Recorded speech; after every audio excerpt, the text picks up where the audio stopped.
Okay, boys and girls, this is going to finish up section 1 and then begin section 5.2, which is on currents and climates. You'll see that warm water currents begin near the equator and carry warm water to other parts of the ocean. The cold water currents begin closer to the poles and carry cool water to other parts of the ocean. Now you can see this on the map above and also in your book. I think it's probably page 127 that shows the warm water currents in red and the cold water currents in blue.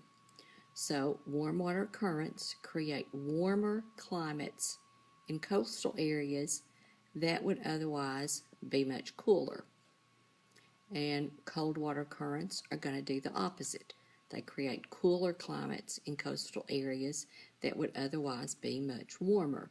Hawaii, for instance, has the cold California current flowing down beside it, so it's typically cooler than other tropical islands would be.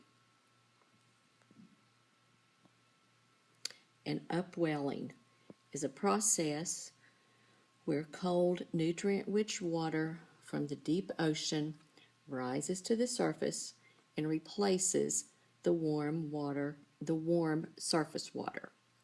This happens especially off the coast of California and also in Peru. And Mr. Graham and I will show you some animations which will reinforce this. So hopefully you'll be able to better understand this concept.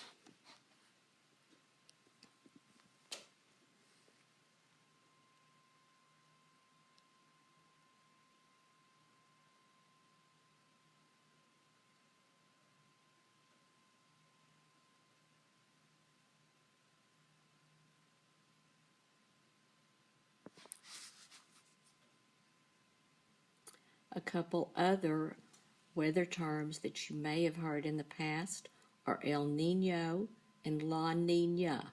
Now, La Nina should be spelled L-A-N-I-N-A, not an O at the end of it. That's just a grammar error on our part.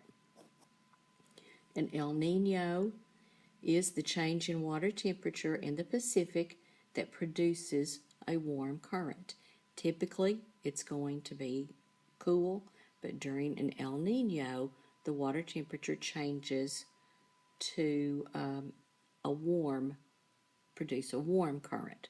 So this is going to have a big effect on the climate in these areas. Thank you, Pam, for running those off. I appreciate you.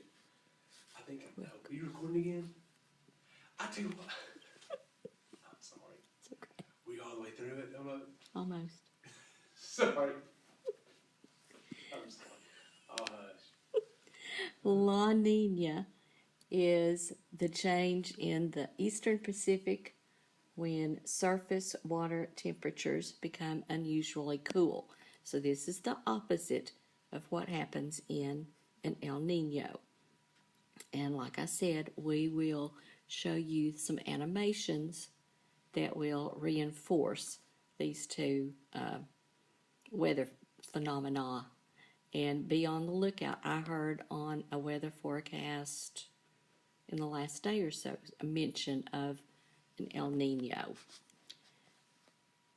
So that covers section 5.2. Now, section 5.3 starts on page 134 in your book, and it's all about waves. So a wave is made up of two parts, a crest and a trough. The crest is going to be the highest point of a wave, and the trough is going to be the lowest point of a wave. So we'll have more about crest and trough in the very near future. See you later.